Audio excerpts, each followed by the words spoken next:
예, 이제 마무리 한 시간 말씀을 더 나누도록 합니다. 이 시간에는 3페이지 하단 읽을 말씀을 다시 더 읽고 시작합니다. 20절부터 21절. 내가 진실로 진실로 너희에게 이르노니 너희는 곡하고 애통하리니 세상이 기뻐하리라. 너희는 근심하겠으나 너희 근심이 도리어 기쁨이 되리라. 여자가 해산하게 되면 그 때가 이르렀으므로 근심하나 아이를 낳으면 세상에 사람 난 기쁨을 인하여 그 고통을 다시 기억지 아니하느니라.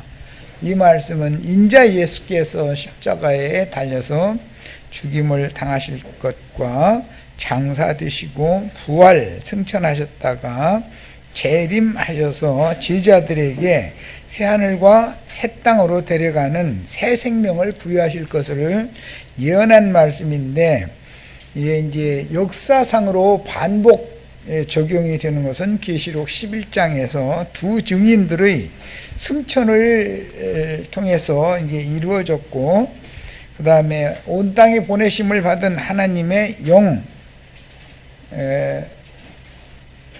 그 대언자로 보내심을 받은 자들의 수가 채워질 때 완성적으로 이루어지는 거예요. 그래서 계시록 11장에 보면 두 증인들을 짐승, 무저갱에서 올라온 짐승들이 죽이죠.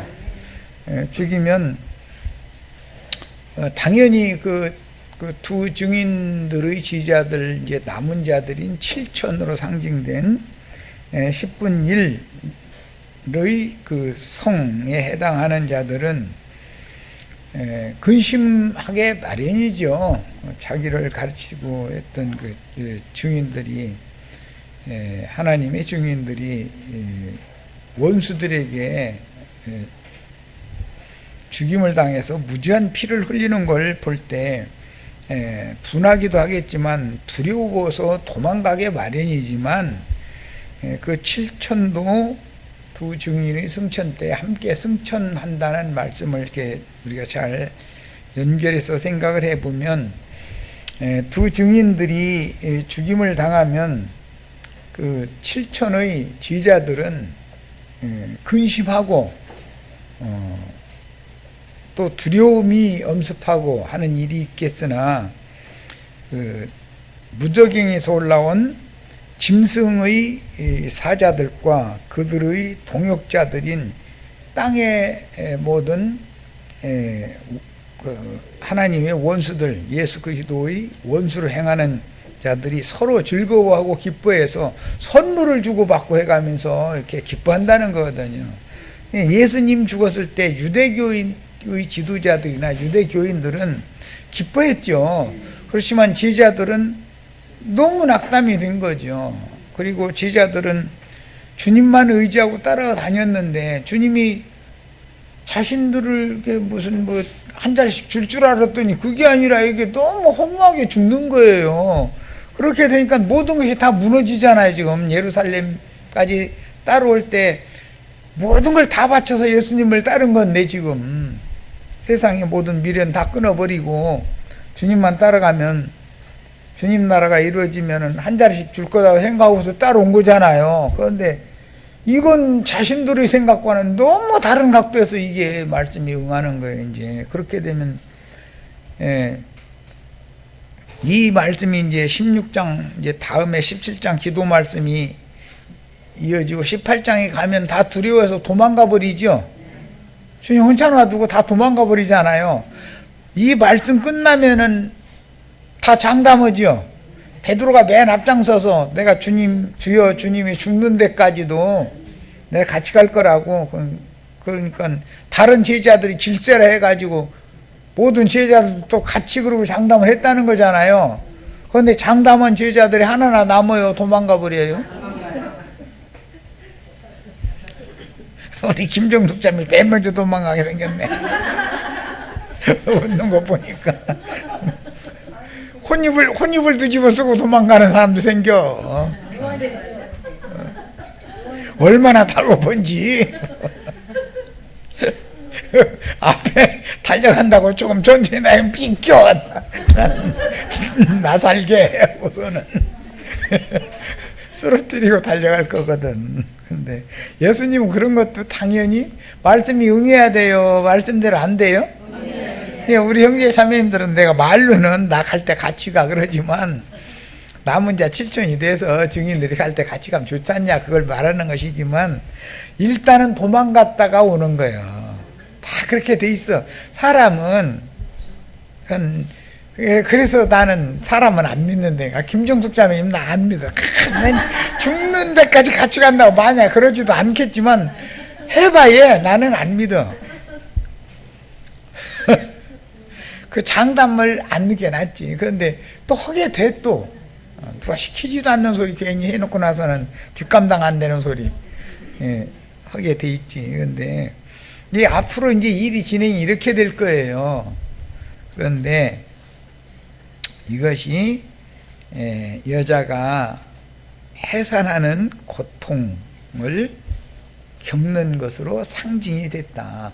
당연히 그런 과정이 거쳐야 주님을 끝까지 따르는 자들이 또 모여서 이제 영을 받아야 영의 역사를 통해서 전도도 하고 다음 세상 일을 하지요.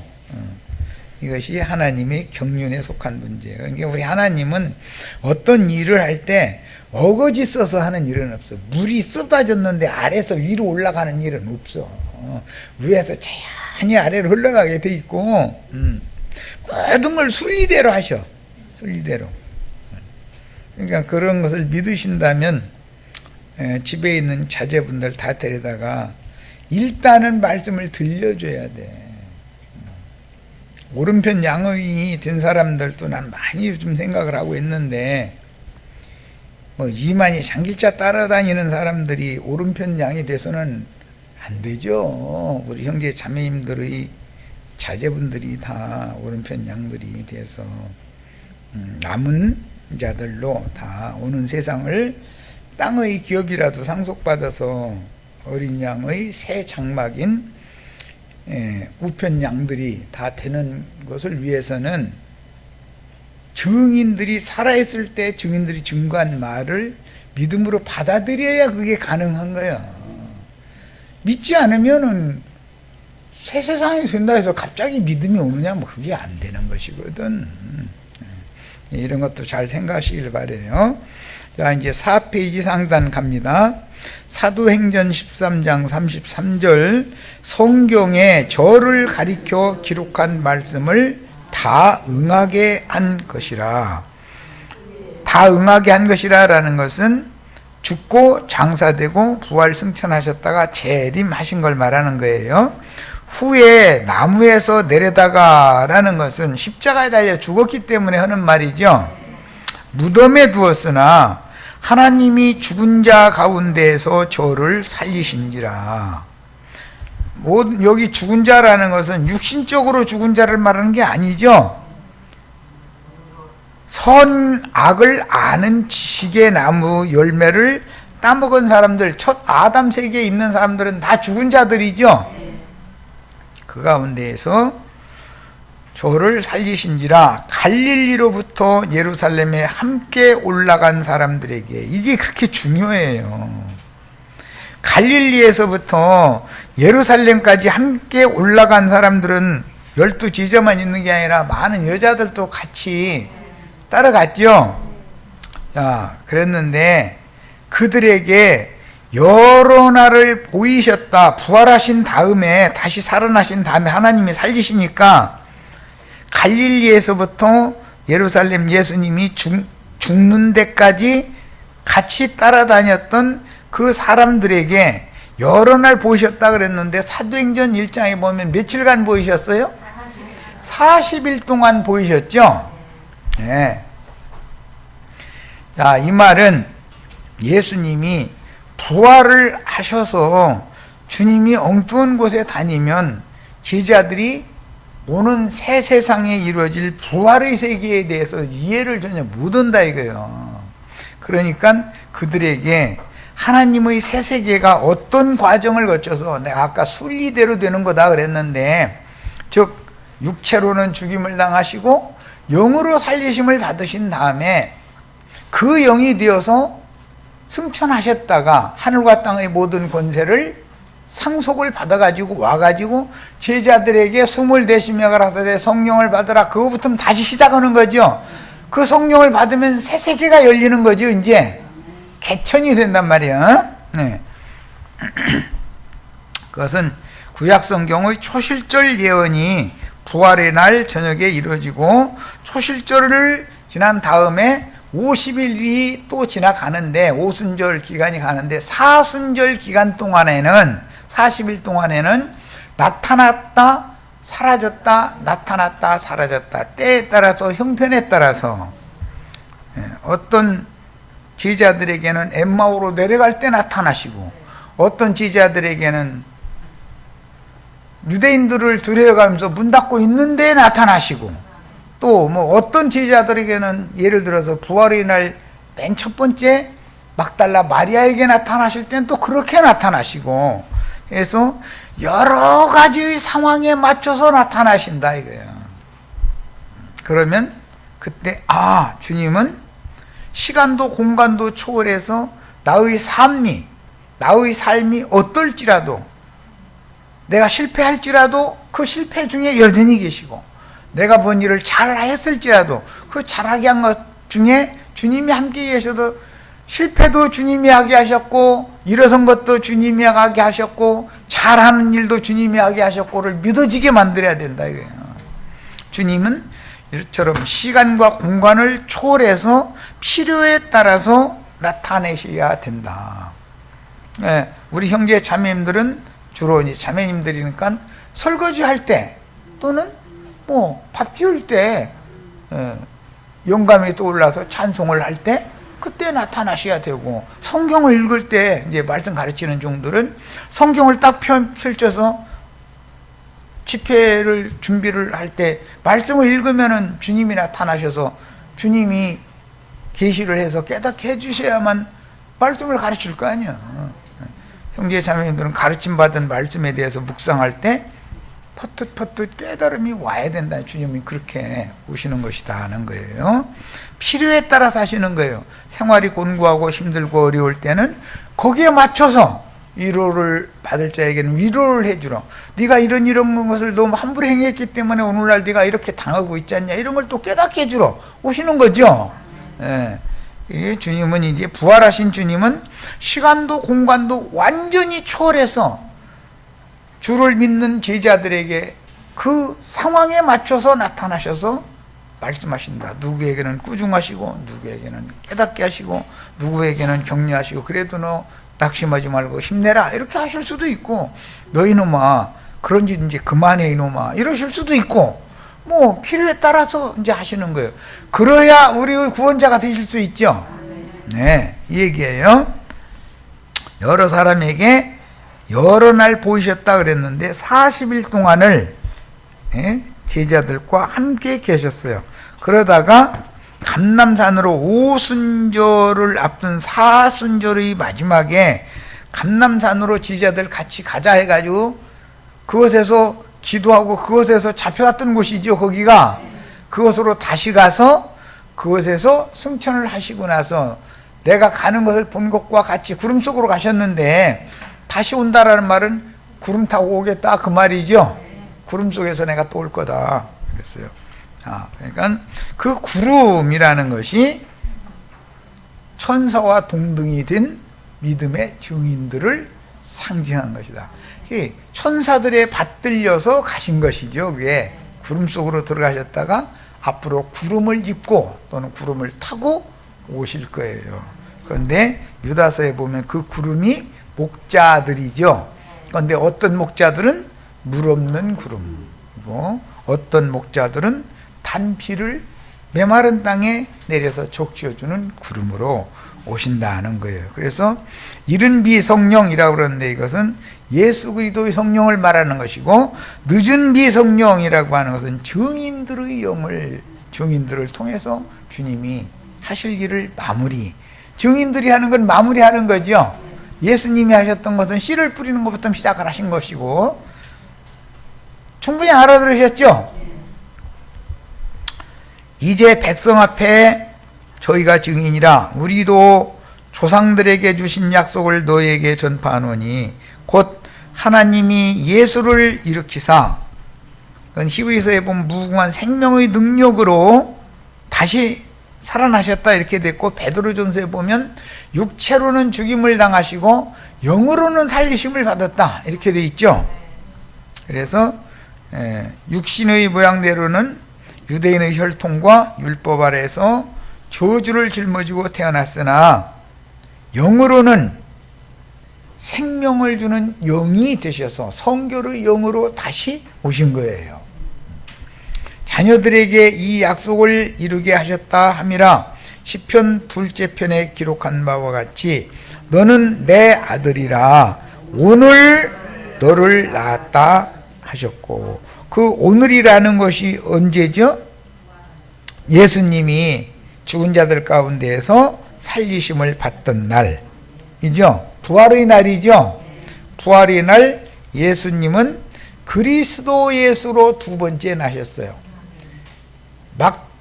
그 마리아의 태를 통해서 인자 예수, 사람이신 예수 그리스도가 태어났죠. 구속을 이룬 다음에는 부활의 날에 그리스도 예수로 다시 태어났는데, 두 번 낳다. 예수는 한 번만 나는 게 아니라 두 번을 낳아야 돼요. 우리가 거듭나는 것은 두 번 나신 예수가 없으면, 우리에게 함께 하시지 않으면 우리 성령으로 영이 거듭날 수 있어요? 없어요? 없어요. 두 번째 낳아야 되는 거. 그래서 예수님이 표적으로 두 번 낳았어요. 먼저는 마리아라고 하는 여자의 태를 통해서 사람이신 예수가 태어났고, 그 다음에 부활로 말미암아 하나님의 아들로 두 번째 또 난 거예요. 이걸 잘 생각을 해 두셔야 돼. 자, 인자 예수로 낳으신 바가 된 사람이신 예수 그리스도는 디모데전서 2장 5절에 보면 예수님은 인자로 났었었죠. 인자로 난 건 여자가 났죠.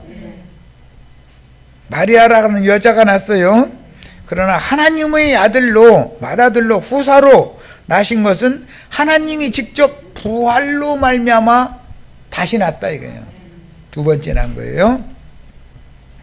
자, 그래서 인자 사람으로 오셨던 예수 그리스도는 구속을 위한 대속제물로 영문 밖의 골고다 언덕에 세운 십자가에서 죽임당한 후에, 영문 안에서 죽여요? 영문 밖에서 죽여요? 그래서 예수를 영문에서 십자가를 짊어지고 영문 밖으로 나오게 하고, 영문 밖에서부터는 시므온이 예수의 십자가를 대신 지고 올라가게 만들죠. 예, 영문 안에서 십자가를 맨 먼저 지고 나온 분은 누구? 예수님이 친히 자기 십자가를 지고 나왔어요. 그런데 예수 십자가는 영문 밖에서부터는 시므온이 지고 어디로 올라가요? 골고다 동산, 골고다 언덕으로 올라가는 거예요. 거기에 십자가가 세워지죠. 그 십자가 아래에는 바위에 판 무덤이 있었죠. 그 동산에. 거기에서 죽고 거기에서 장사되고 거기에서 부활되는 거예요. 그러니까 영문 밖의 골고다 동산이 너무 중요한 곳이죠. 세상교회의 뱀의 속을 유대 종교체제 밖에는 주님의 교회가 암암리에 있는 것이죠. 교회에서 죽고 교회에 장사되고 교회에서 부활하는 거예요. 교회 없이는 아무것도 안 되는 거예요. 이제 굉장히 어려운 얘기 부분으로 갔어요. 율법교회를 대표하는 땅의 예루살렘에서는 예수가 정죄받고 십자가 지고 나오죠. 영문 밖의 골고다 동산에서 죽는 거예요.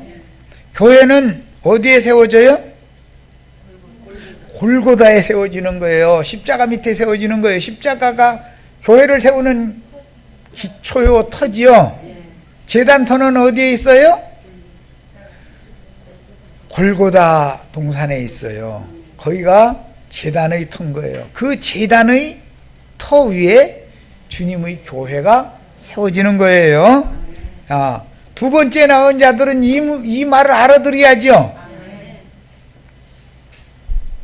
첫 번째 나온 예수만 아는 사람은 교회에 대해서 말하면 알아듣지 못하죠. 예배당, 성당이 교회라고 그렇게 생각하니까 알아들을 수가 없죠. 자, 인자 예수로 나오신 바 된 사람이신 예수 그리스도는 구속을 위한 대속제물로 영문 밖의 골고다 언덕, 원은 그게 동산이에요. 이것은 창세기 22장에 하나님의 지시를 따라서 이삭이 자기를 태울 나무단 짊어지고 올라간 모리아산이었죠. 그 모리아산 그곳에 솔로몬의 성전의 터가 닦아져서 그곳에 성전이 세워졌죠. 그건 비유죠.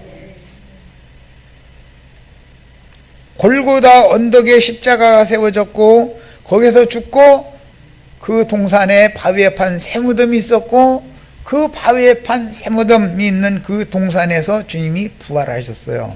맨 먼저 그 동산에서 막달라 마리아를 만나주셨어요.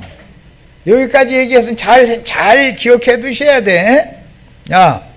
십자가에서 죽임을 당한 후에 그 동산의 바위 무덤에 장사되었으나 장사를 모르면 영원한 안식의 초소를 주님이 예비하러 가시는 것이 무엇을 말하는지를 알 수 있어요? 몰라요? 이미 앞에 요한복음 14장 3절에 내가 너희를 위하여 뭘 예비하러 간다? 그 처소는 고난받는 처소예요? 쉬는 안식의 처소예요? 영원한 안식에 들어가는 처소죠. 그곳에 들어가는 그날은 큰 안식일 날인 거예요.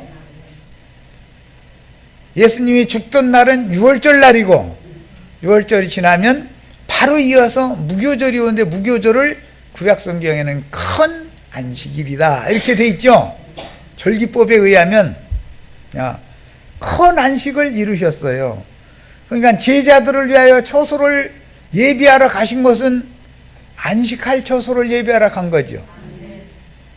십자가에서는 죽는 것이고 무덤에 장사되는 것은 제자들의 영혼이 쉴 처소를 준비하러 가는 거예요. 그곳에서 부활되셔서 안식하신 다음에 부활하시죠. 안식 후 첫날 새벽 미명에 부활하셔서 하나님의 영광을 다시 취하러 가는 거예요. 승천이에요. 자, 이것은 이제 점점 어려워진 얘기인데 아까는 장사되는 것은 제자들을 위한 영원한 쉼터, 안식의 처소를 예비하러 가신 거죠. 거기서 계속 쉬고 있는 게 아니죠. 예수님이 가셔서 계속 쉬고 있으면 제자들이 안식처에 들어갈 수 있어요, 없어요? 네, 그래서 안식의 처소에서 다시 부활, 무궁한 생명의 능력으로 부활되신 다음에 위로 올라가서 위에 계신 하나님의 영광 보좌가 있는 그곳에 한 성을 예비하셔요. 지금 3계를 설명하라고 얘기하는 거예요. 지상세계에서는 죽는 거죠. 그 다음에는 지하세계로 내려가죠. 거기는 안식의 처소예요. 그 다음에는 지상세계가 아니라 하늘의 세계로 가는 거죠. 하나님의 세계로. 그러면 3계를 예수님이 다 다니셨죠. 우리도 3계를 다 가야죠. 그런데 기독교인들은 이 세상에서 영원토록 살겠다는 거잖아요. 그럼 그들한테 당신 안식처에 안 갈 거예요? 한번 물어보세요. 아, 여기 이렇게 좋은 세상을 이렇게 잘 만들어 놨는데 여기서 돈 많이 벌으면 모든 것이 다 안식이 있잖아. 돈이 많으면 안식이 와요? 걱정이 와요? 안식이 와요? 이재용 씨한테 가서 물어보고 오셔. 현대자동차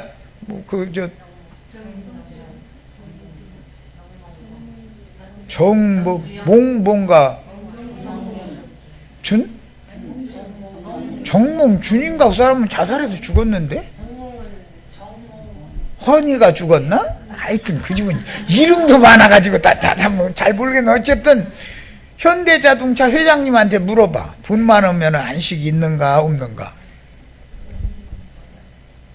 머리 아파요? 맞아. 머리 아파. 우리는 쉽게 살자고 평해. 그래도 그 사람 몇 끼 밥 2끼씩 먹는가 물어봐.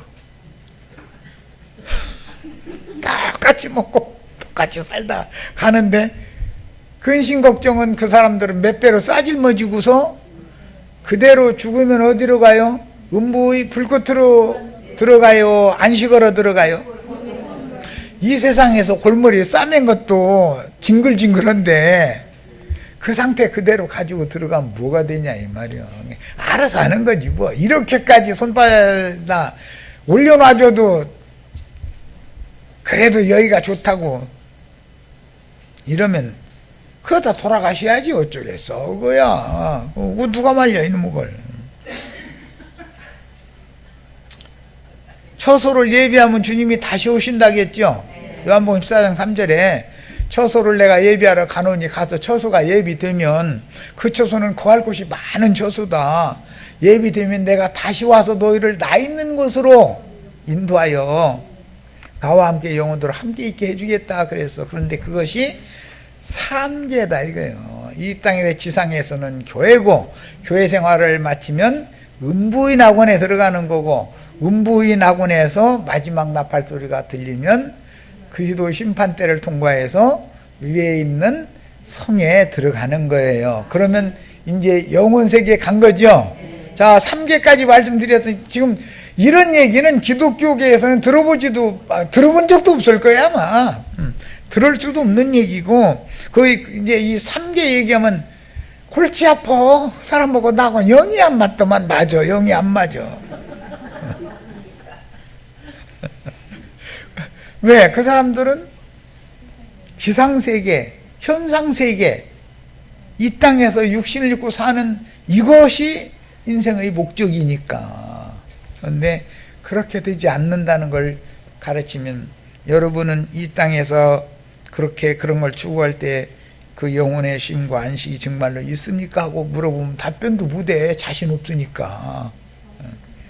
주님은 여러분들을 위해서, 주님의 지지자들을 위해서 안식을 예비하러 앞서서 가셔가지고 큰 안식을 이룬 다음에 최종적으로 하나님의 영광 앞에 데려가는 것이 목적이었었다.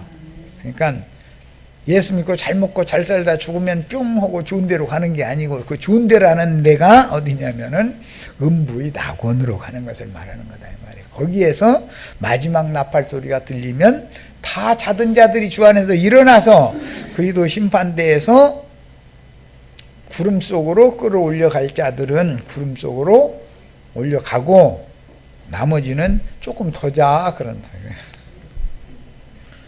가라지들은 아예 영원한 불못에 집어 넣어버리고 아예 불신자들 영원한 불못에 집어 넣어버리고 믿었는데 구름 속으로 끌어올려갈 준비가 안 돼 있는 사람, 즉 혼인에 들어갈 준비가 안 돼 있는 사람 5,800보고는 너희는 가서 기름 파는 데 찾아가서 기름 더 사가지고 와. 그러고서는 그 사람들 기름 사러 간 사이에 끝 그런다는 거잖아요. 이게 그런 일이 우리는 없어야 되겠죠.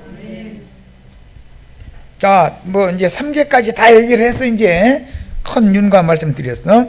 자, 동정처녀 마리아의 태를 빌려서 말씀이 육신이 되어 자기 땅의 자기 백성들에게 오셔서 대속물로 죽임을 당하고 바위 무덤에 장사되셨으나, 이것은 안식에 들어간 거죠. 십자가에서 죽은 것은 아담 세계를 심판한 거예요. 세상 심판이 된 거예요. 바위 무덤에 장사되신 것은 큰 안식을 이루신 거예요. 부활로 다시 난받은 맏아들이 되셨으므로 그 아들의 영을 받아서 영이 거듭난 제자들도 예수의 아버지를 아바 아버지라고 부르면 휘오데시아, 아들다운 아들이 다 되는 거죠. 가 되게 하신 것입니다. 그러므로 부활의 날 새벽 미명에 부활하신 주님은 막달라 마리아에게 어디에서 부활했어요? 무덤에서 부활했어요. 십자가에서 부활하는 게 아니에요.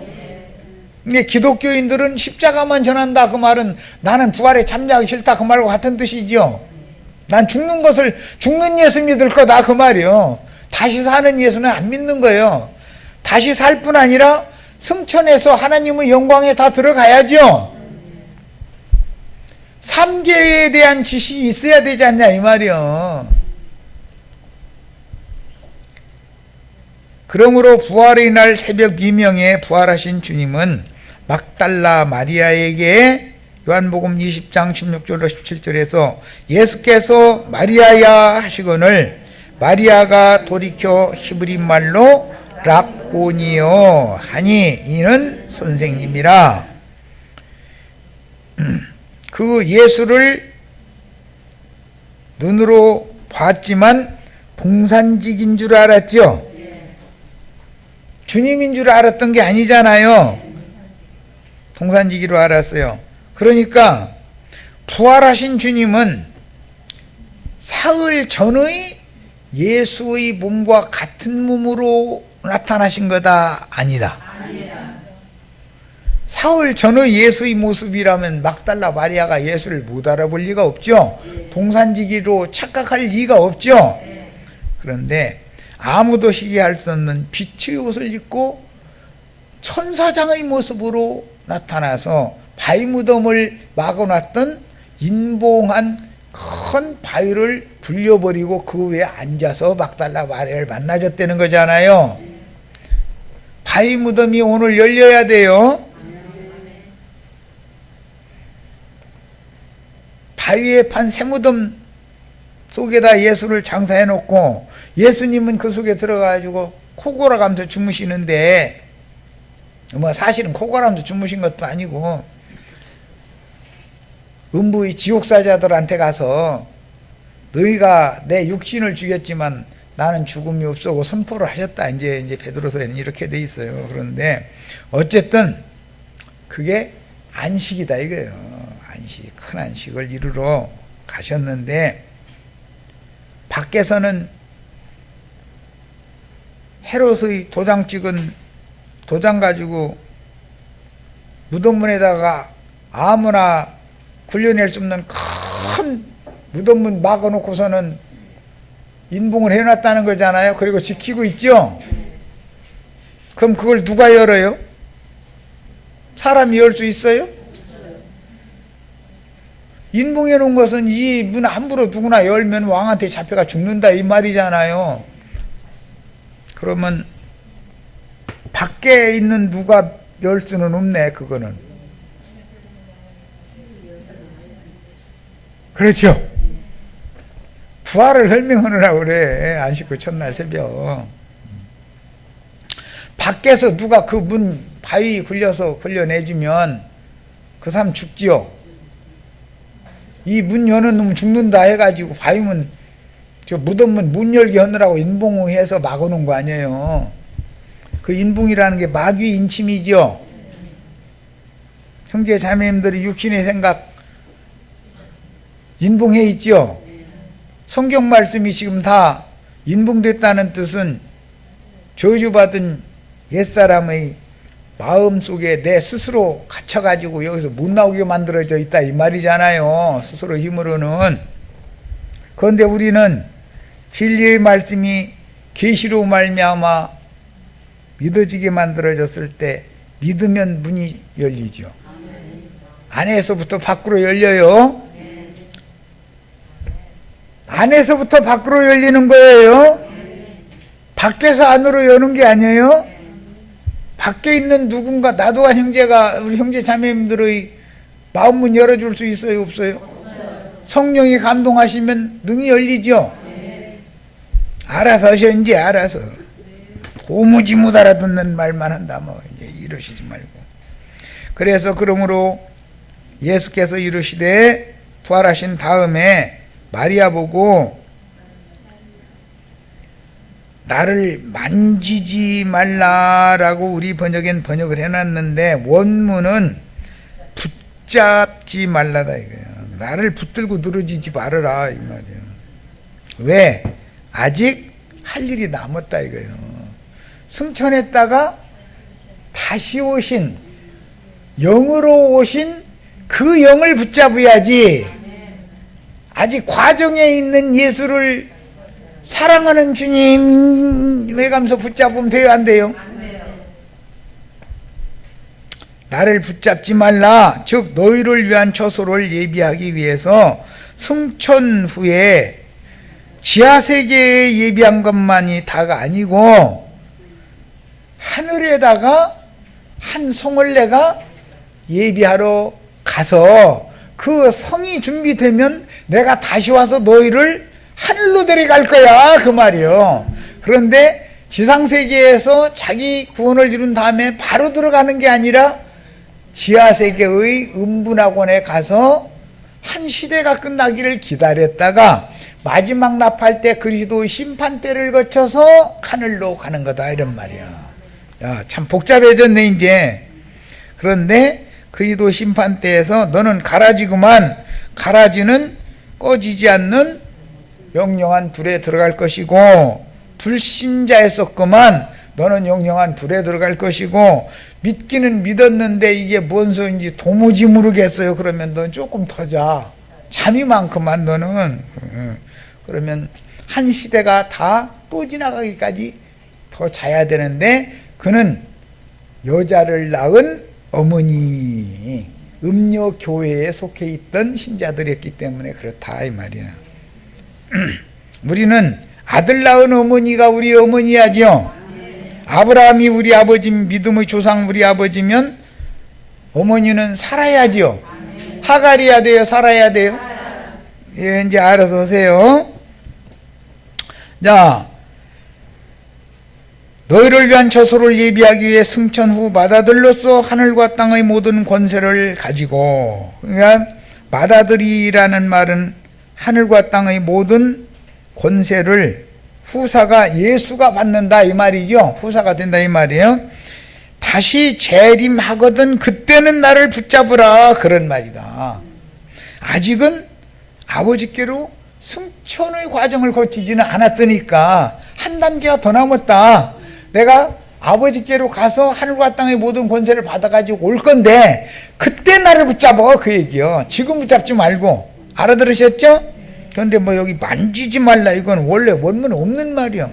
붙들지 말라 이 말이야. 그런데 막달라 마리아는 너무 주님을, 육신으로 오셨던 주님을 너무 사랑했기 때문에 그 주님인가를 모르고 동산직인 줄 알고 있다가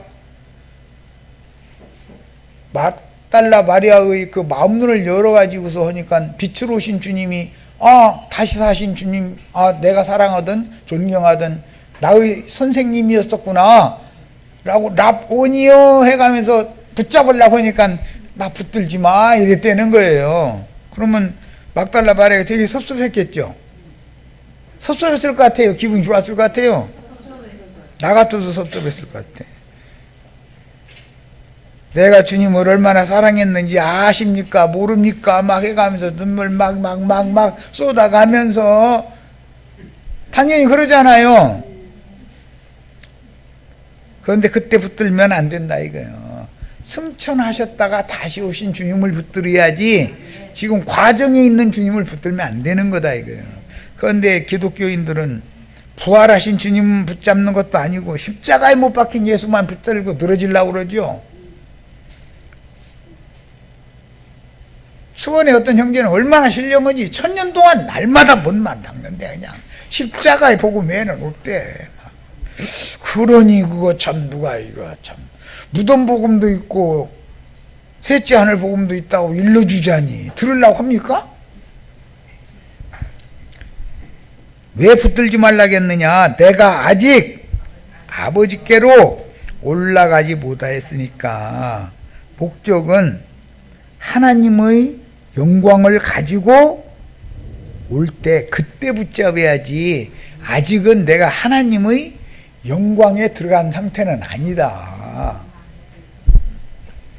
너는 내 형제들에게 가서 이르되 내가 내 아버지 곧 너희 아버지 내 하나님 곧 너희 하나님께로 올라간다 하라.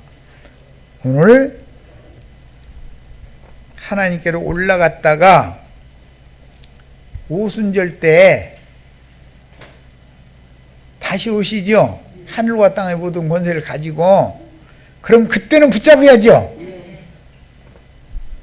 오늘 밤에는 지자들에게 숨을 내쉬며 가라사대 성령을 받으라 그럴 거예요. 그런데 그 주님 붙잡아도 안 돼. 그 주님이 어떤 주님인지를 제자들에게 인식시키는 데는 사순절 기간 동안에 나타났다 사라졌다 나타났다 사라졌다. 아, 이제 우리 주님은 시간도 공간도 절대 예수를 붙들 수 없구나. 죄악된 세상이 예수를 손댈 수 없구나라는 것이 완전 인식이 돼야 되는 게 이제. 그 다음에 사순절이 지나면 감람산에서 승천을 공개적으로 하는 모습이 뭔가 그것을 보여주고 나서 오순절 때 능력의 영으로 다시 오실 거예요. 그러면 그때는 붙들어야 돼 이제. 오순절 때는 붙들어야죠. 초실절 때 붙들으면 돼요 안 돼요? 초실절 때도 붙들어야 되지만 지금은 초실절 성령을 받으라는 말씀이 아니라 새벽 미명이기 때문에 예수님이 갔다 오셔가지고 지지자들한테 생명을 영원한 생명을 주실 때 그때 그 습을 받아야지. 그리고 나서 내가 받은 영원한 생명을 받은 이 생명이 어떤 생명인가에 대한 인식이 완전히 되어진 다음에 오순절 성령을 으로 오시면 그때는 주님을 꼭 잡아야죠. 이제는. 자, 그래서 내 하나님 곧 너희 하나님께로 올라간다라고 주님의 제자들에게 가서 전언을 하라고 그랬는데 주님의 제자들은 내 형제들이라고 표현을 했다. 그러면 부활하신 예수의 형제들이 성경에 말하는 우리가 형제님, 자매님 이 말은 부활하신 예수 그리스도의 형제 자매다는 말인 것이지 목사님들은 자기 보고 형제님, 신부님 보고 형제님 그러면 기분 나쁘지요.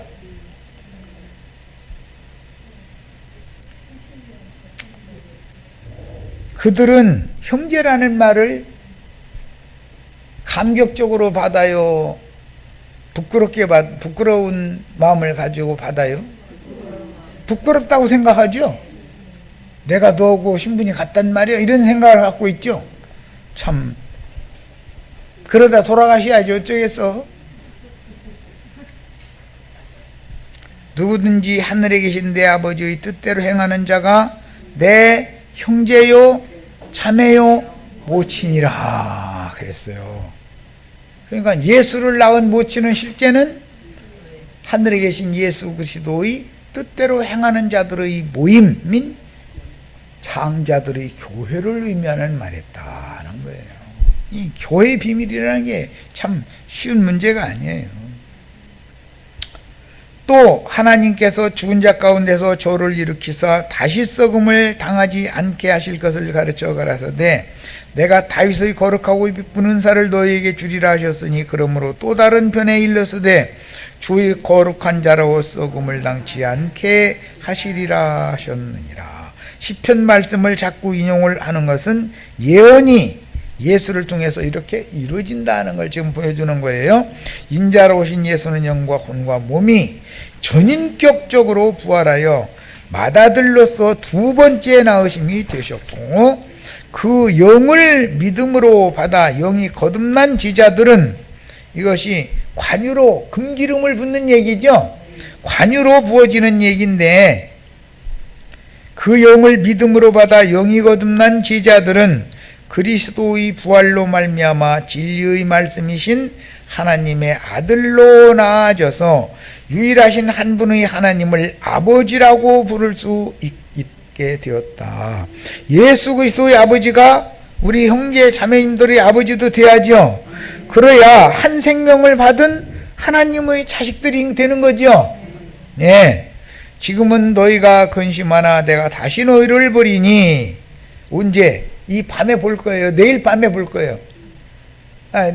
이제 부활하시던 날, 사흘 되는 죽고 부활하신 날 저녁에, 새벽 미명에는 막달라 마리아를 보고, 낮에는 엠마오로 가는 제자들을 만났고, 저녁에는 다른 제자들이 모인 그곳에, 단체적으로 이제 모인 곳에 올 거예요. 자, 너희 마음이 기쁠 것이요 너희 기쁨을 빼앗을 자가 없느니라. 이 기쁨이라는 것은 부활 승천하셨다가 살려 죽는 영으로 다시 오신 주님을 만나는 기쁨이죠. 세상의 기쁨과 이 기쁨은 다르죠. 이건 영적 기쁨이니까. 그날에는 너희가 아무것도 내게 묻지 아니하리라.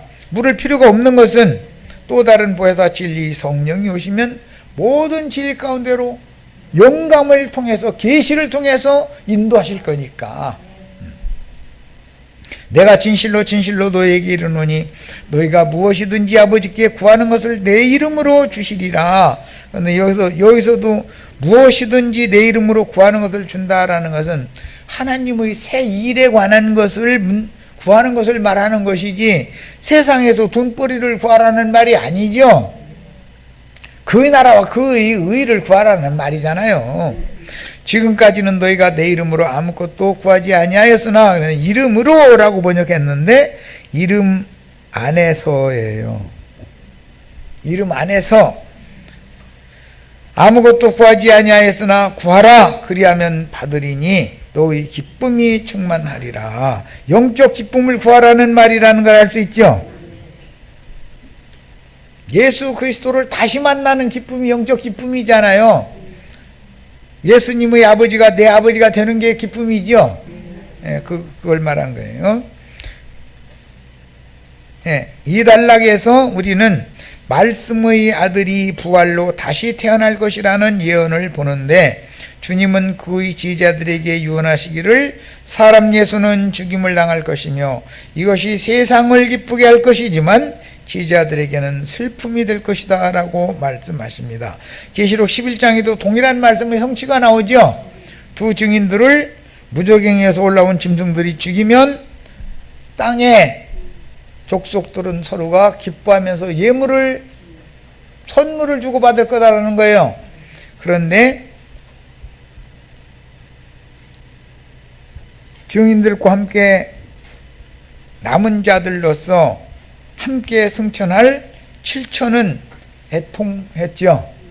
증인들이 그렇게 믿었는데 갑자기 죽었으니까 애통했어요. 그런데 그 애통이 바로 노래가 되지요. 구원의 찬양이 되잖아요. 증인들을 네 발로 일어서서 이리로 올라오라 할 때 7천도 함께 간다는 거잖아요. 그러면 뭐 나는 그런 이제 이런 걸 염두에 두고 나랑 같이 가자. 아내가 이제 가끔 그래. 나 길동무 구하러 이러고 있다 지금. 그랬는데, 예, 다 영감으로 알아들으셔야지. 이건 사람의 말로 이건 설명할 수 있는 문제가 아니죠.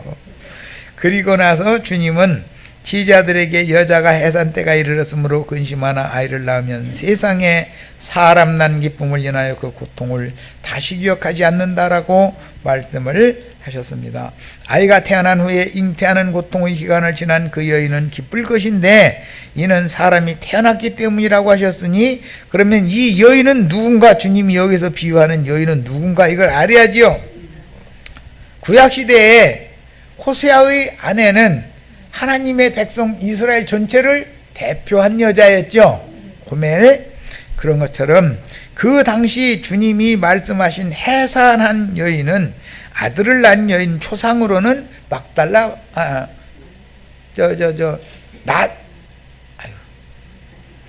나사렛에 사는 요셉의 아내된 마리아였죠. 그런데 마리아가 낳은 아들 예수와 똑같은 여자라도 늙은 할머니가 낳은 요한은 다르지요. 생명의 근원이. 요한의 아버지는 사가랴지만 마리아를 잉태시킨 예수님의 아버지는 말씀이잖아요. 그러니까 생명의 근원은 다른 거죠. 이걸 잘 이해를 하셔야 돼요. 그런데 그들은 주님께서 이번 6월절에 엊그제 예루살렘 성에 입성하실 때 종려나무 가지를 들고 길가에 도열에 서서 호산나 찬양으로 환영하던 12지파 사람들인 참 이스라엘이다. 그 중에는 갈릴리에서부터 예수를 따라서 예수님과 제자들의 사역을 도우며 자기 것으로 예수님을 공개하며 예루살렘까지 따라온 여자들이 다 포함이 되죠. 그 여자들은 하나의 표상이고 상징인데 그 여자들은 아이를 낳을 거다 이거예요. 아이를. 그런데 실제로 그 아이를 낳는 것은 오순절 때 120명의 성도들, 여자들이 아들을 낳았는데 그러면 12명의 제자들이었다 그런 말이야. 자, 120명은 여자지요. 그 중에 11조 12명은 남자지요. 그래서 사내를 낳은 여자 이야기는 예루살렘 교회가 표적으로 일단 보여주죠. 안디옥 교회에도 사도들을 낳죠. 교회가 증인들을 배출하는 것을 일러서 여자가 사내 아이를 낳는다라고 상징을 했다 이거예요. 그래서 사내 아이를 낳은 어머니는 7일에다가 33일만 부정하고 딸을 낳은 어머니는 14일에다가 66일을 부정해서 배로 부정하다라는 말씀이 이렇게 응하는 거다 그런 말이에요. 자, 일단 오늘은 여기까지 합니다. 네, 마칩니다.